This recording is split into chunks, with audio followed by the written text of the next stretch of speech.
किबला शाह साहब तुसां दोवां इनायत शाह दे सजादा नशीन हो, अपना आले मोहम्मद सदात दे चेयरमैन भी हो, तुसां बहुत जिम्मेदार शख्सियत हो।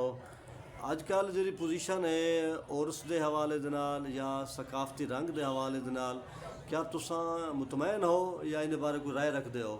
जी हाँ, मैं ये अर्ज करे सां कि भी जेडे उर्स और मेले न और ये मेले की जी एक हकीकत तो मैं दसन चाहना।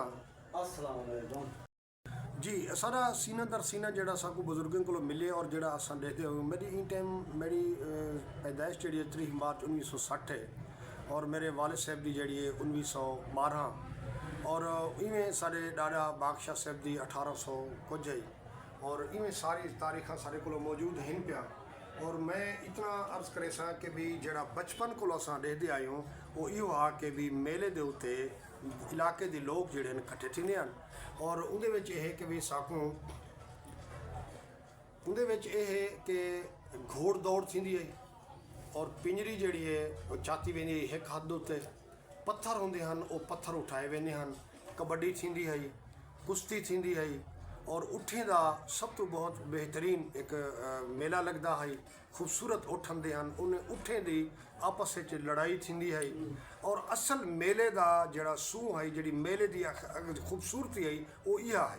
मतलब ये फिजिकल मतलब जी फिटनेस के तौर पर सेहतमंदी के हवाले नाल एक सकाफत मस्बत सोच आई सकाफत है। लेकिन हुण क्या सूरत हाल है? हुण ये है कि भी मैं झूमर जी है सारी इलाके की सकाफत जी है उन तक तो मैं जड़ा है मुतमैन या राजी हाँ। और ये क्योंकि जड़ा सारा नगारा और या जो चीज़ा हैं इतें आके तो धमाल थी है तो फ़कीर सारे को एक 250 साल को एक पुश्त ब पुश्त अंधे पैन वो धमाल खेडते हैं। जिमें कलंदर शबाज से धमाल थी है इवें धमाल थी है उन धमाल के नाल जड़ा है सारे को जड़ा एक झूमर की सकाफत है झूमर थी है।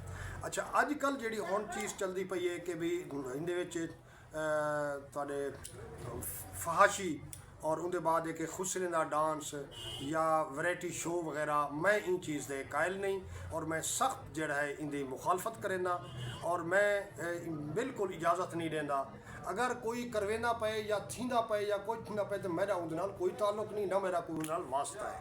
और मैं ज़रूर बैठा मगर मैं कहीं मजबूरी के तहत बैठा तो मैं जरा रोक भी नहीं सकता तो मैं कुछ कर भी नहीं सकता। बस वो मजबूरी जी है कोई लोग समझ से वो समझ गया उसे।